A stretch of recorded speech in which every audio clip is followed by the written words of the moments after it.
Hello,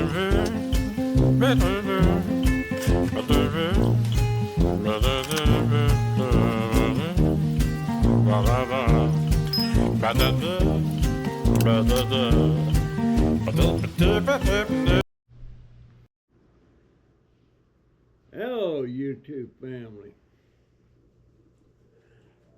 Been windy and rainy today. So, of course, I didn't get out and get nothing done. I've been sitting in here watching videos, getting the chills. The reason my daughter keeps it cool in this house is because of the way this place is put together and the air conditioning is done. She sets the air conditioner on 73 degrees.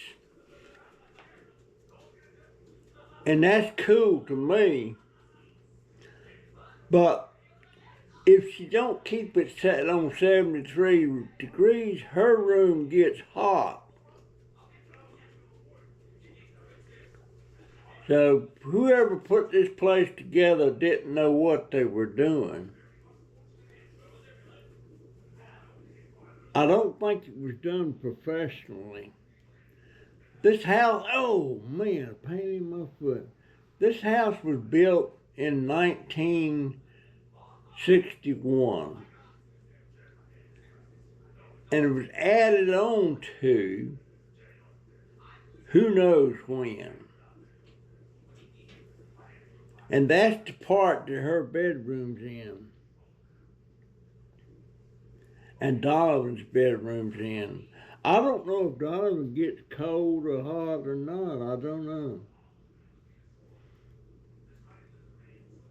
But that's why it stays so cool in this part and not so much in her part.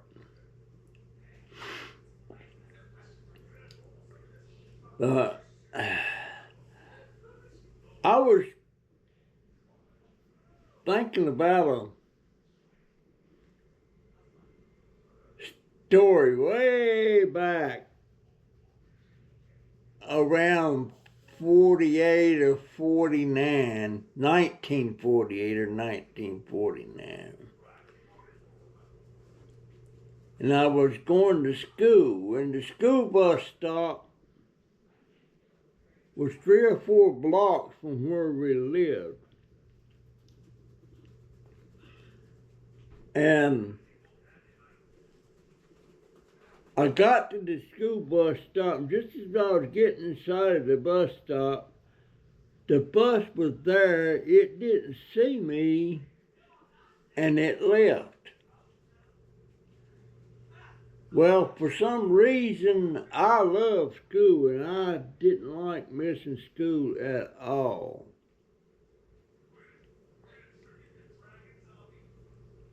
So I started walking to school. I thought I knew the way to school. Technically, I did know the way to school that the bus went. And actually, the school was only like 4 or 5 blocks from where my bus stop was at. But the bus had to make the rounds picking up other kids. And that's the way I went. I walked. I got to school about lunchtime. My daddy, he thought that was so funny that I followed the way the bus stop went. The bus went. Took me about 3 hours to get to school. But back then, I loved school. And I made pretty good grades, especially in handwriting, you know, and reading. And you know, the books that we read out of back then, they were all about Spot, Jane, and Dick, and their mom and daddy, I can't remember their name. Well, maybe it wasn't their name. It was Mr. So-and-so, Miss So-and-so. And those books, if you go to the back of the book, there's some pages back there that's got a list of every word that is in that book. And a lot of the kids now I went to school, it was a one-room school. It had all the grades, 1st through 12th, in that one room.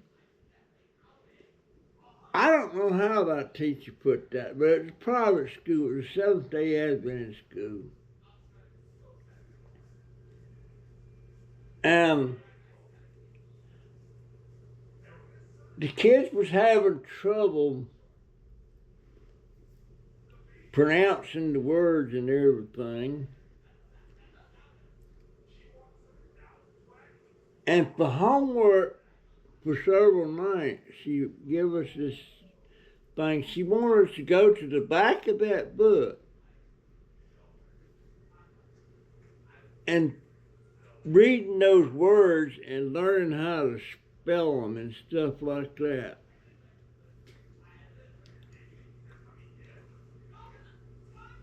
And if you could do that, she had a surprise for you. I didn't know what the surprise was. But after about a week, she had each kid stand up and try to read the words and say the words and stuff like that. Most of them, they could do some, but they couldn't do them all. Well, buddy, Mr. Mackey Pearson stood up. He read all the words. He spelled all the words. I knew every word in the book. And I was the only kid that could do that. And my teacher,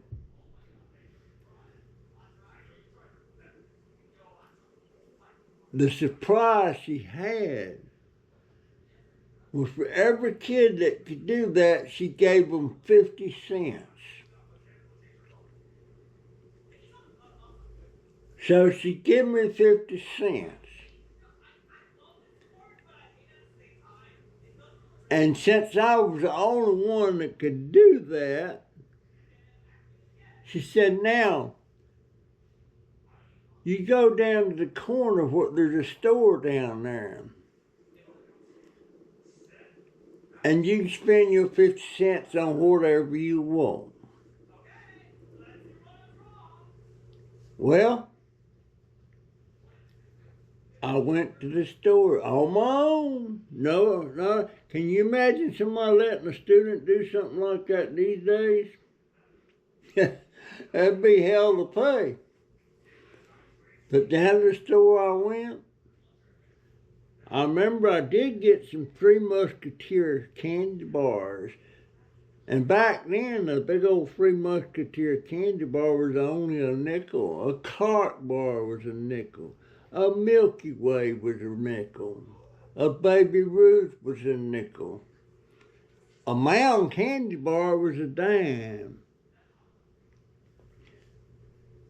But I got me a bag full of candy.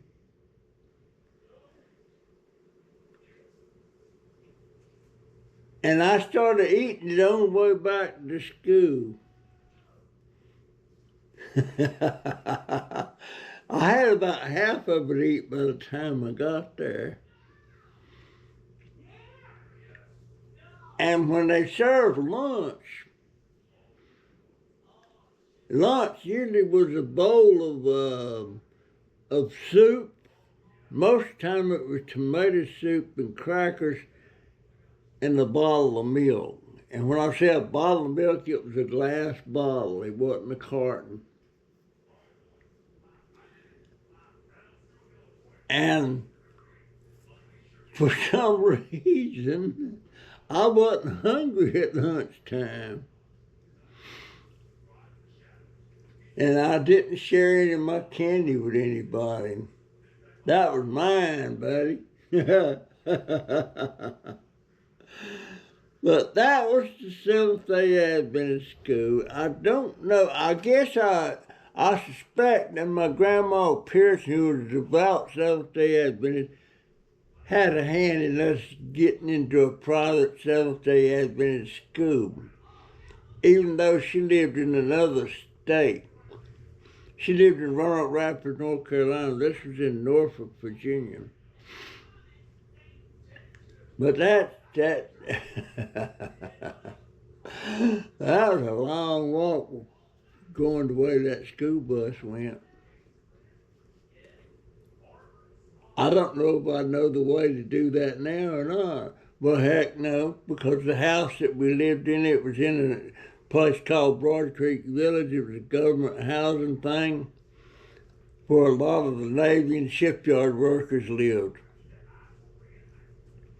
All that's gone now. We lived on 1331 North Woodlawn Avenue.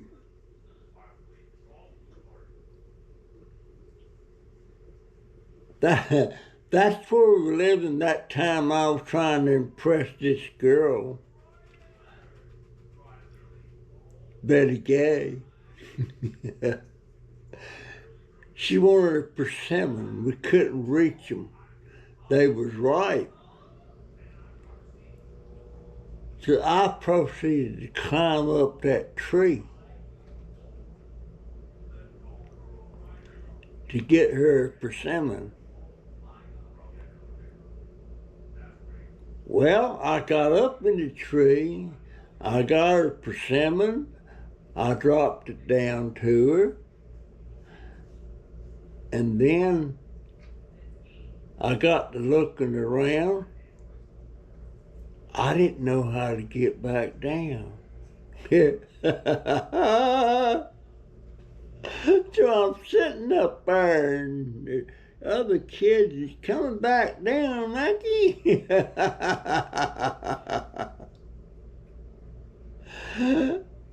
And I was scared.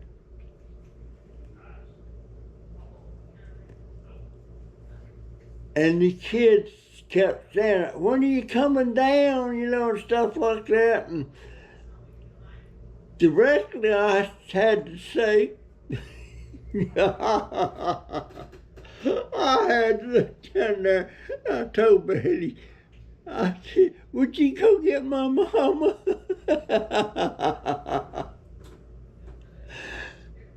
And are you scared? No, just go get my mama. And she went and got my mama. Mama come running. She looked up there. "Mackie Pearson, you get down from there right now." "I can't, Mama." And she called, I don't know if that was the fire department or some kind of rescue service, even if they had such a thing back, I don't know. But they had to put off the ladder up there and climb up there and get me down. And I was so scared, I was crying. And naturally, them kids looked at me, "Mackie's crying, Mackie's crying." To make me more ashamed. "Mackie's crying." And I was supposed to be the tough kid on the block. But that was a different time back then. Different time. People, nobody had phones in their house. But on every block, there was a little green building there. It didn't have doors on it. You go in that little green building, and there's a pay telephone hanging on the wall. And there's also a red telephone hanging on the wall. The pay telephone, of course, you had to pay a nickel to use it. But that red telephone, that was for calling the ambulance if you needed medical help or the fire department. And you didn't have to pay to use that. But that was, that's the way, nobody had phones then.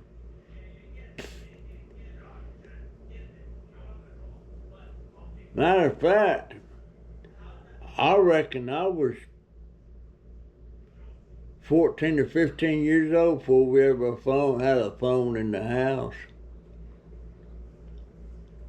But yeah, that was a totally different time.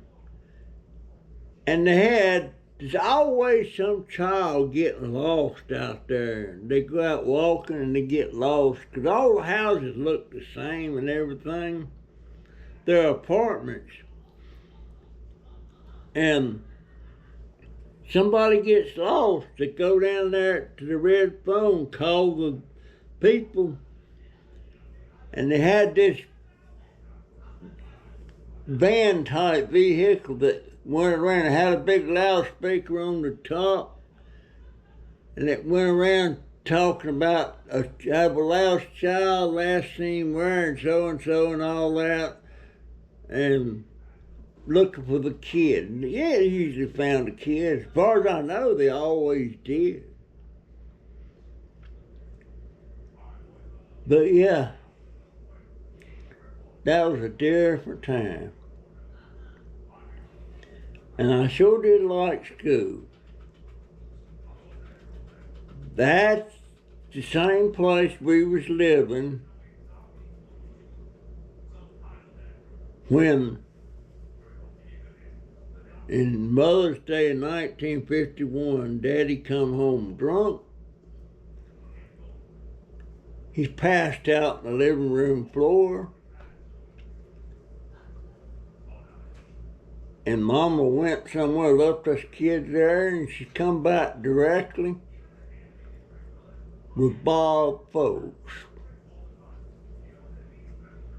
She had a boyfriend. And her boyfriend had a wife and a kid. And that's when she and her boyfriend took off to Roanoke Rapids with all 5 of us kids.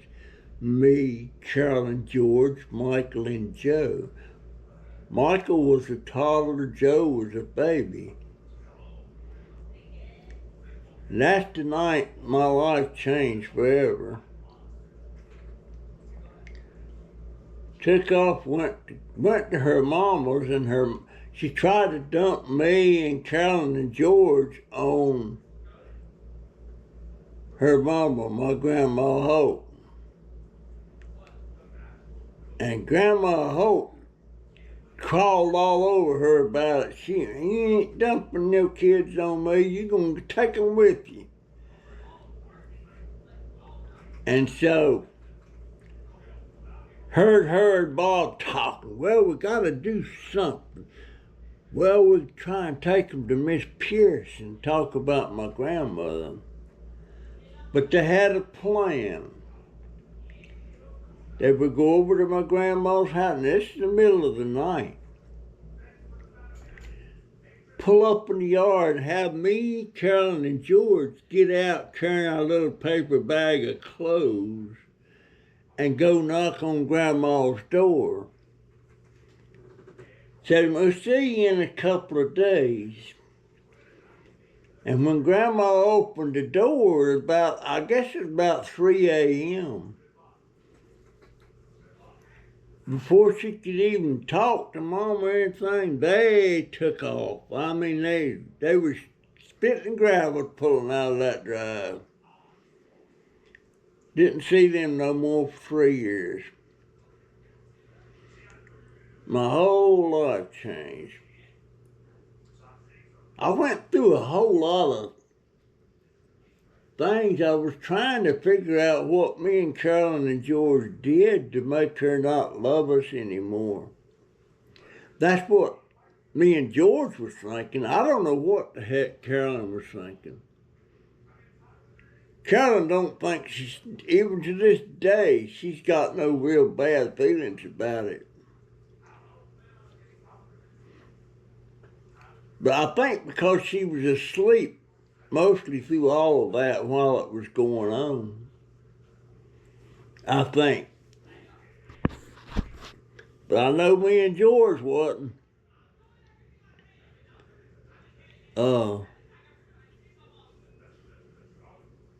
But there's many a time working in them fields out there on the farms and stuff, hoping that car coming down the road was my mama coming to get me.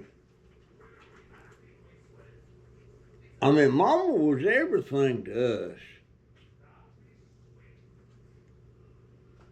Every time I had a problem, it was mama that took care of it. It wasn't daddy.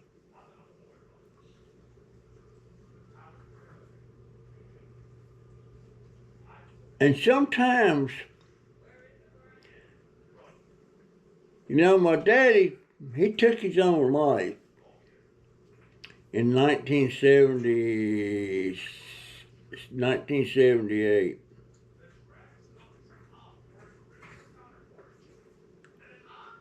And sometimes I wonder,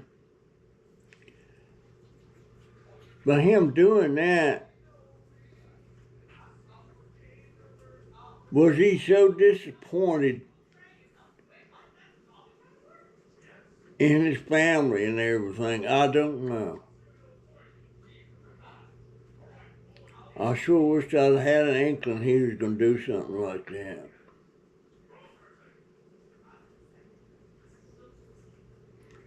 Yes, I do. That's a terrible thing to do to your family. Terrible thing to do.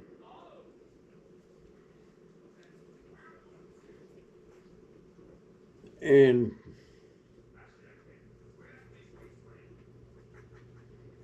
I sometimes wonder if us kids was to blame. I don't know.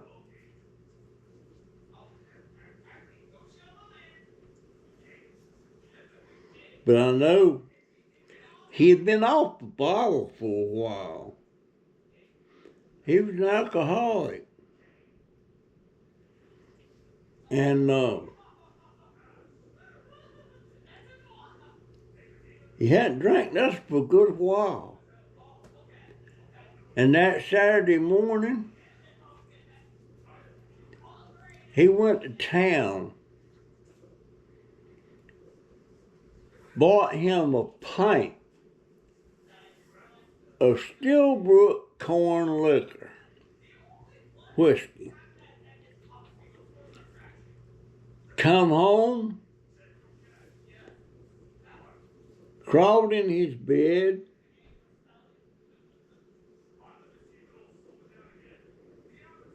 and he sat there and drank about half of that pint.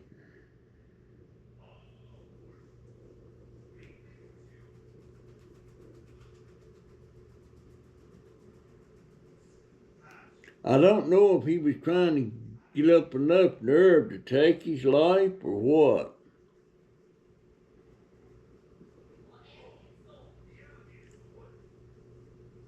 Or did he get tired of fighting alcoholism?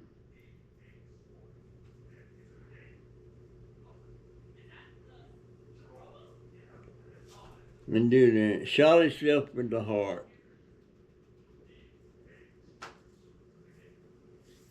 Most people don't do that way. They usually do it to the head. I suspect, knowing Daddy, knowing his family, they always wanted to look good when they're laying in their coffin.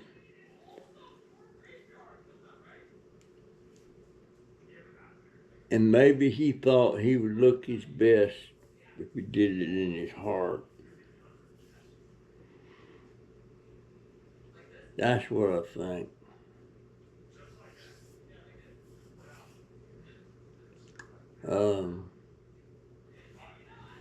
That was a bad day. Anytime you lose a family member, it's a bad day. Not a good day at all.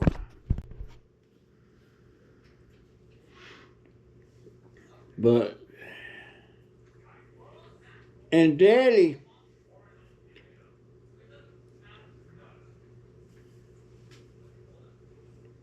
he didn't have anything to do with, he had a couple $1,000 in the bank. But that wasn't much. But Daddy, he never owned a house. He rented his whole life.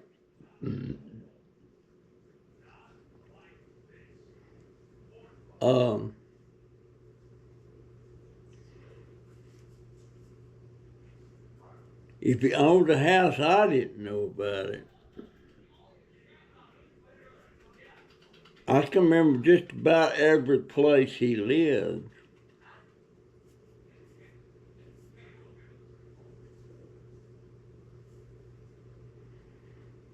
The day he died, he was living on the property of a nephew, Lewis's place, in a little, pretty good sized camper.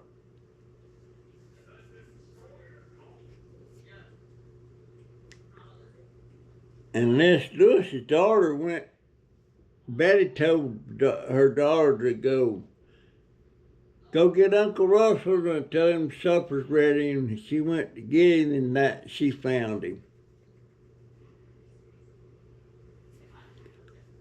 I don't know how that affected her. She was just a young girl then.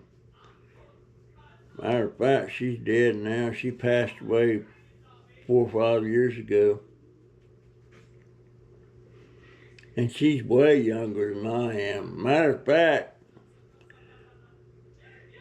if she was living now, she'd probably be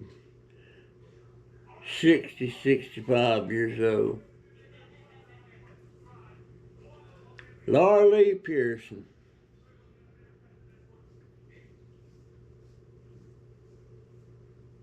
That whole family, let's see, Lewis died, Betty died, Laura Lee's dead, Philip's still alive. There's some grandchildren alive. Aunt Mamie's dead. Uncle Jack's dead. Frankie's dead. There's so many people that's in my life, big time, that has died.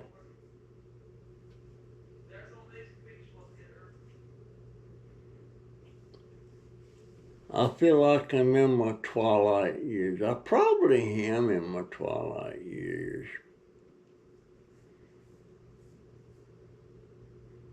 I sure miss all my family. Sure do. By the way, Ted, if you're looking at this, I'm going to be sending you an email. I still got several things I want to ask you and everything, mainly because you're the same age as me, same year you was born and everything, and I just want to ask you some stuff. I look at you, Ted, as a reasonably successful, had a successful life. I didn't.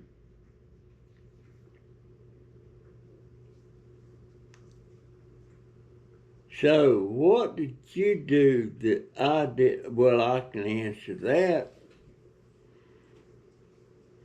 I bet you I know what the difference was, and When I talk to you, I'll tell you. Same thing to you, Ricky Lance. I would love to talk to you, my friend.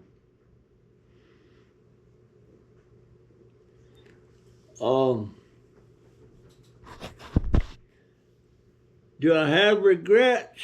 You betcha. I got a ton of regrets.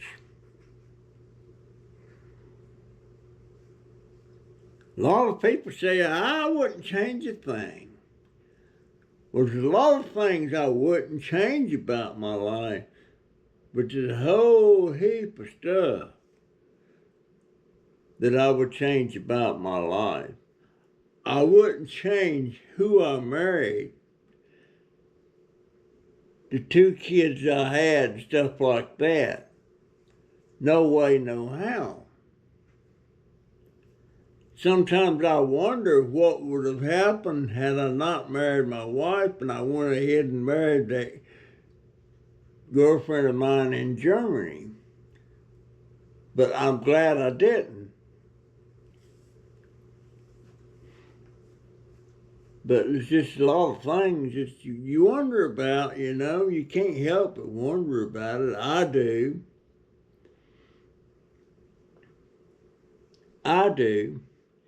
Anyhow, I hope my computer quits acting up. It's been acting all kind of crazy. The keyboard stops working and stuff for no reason at all. The lights quit coming on.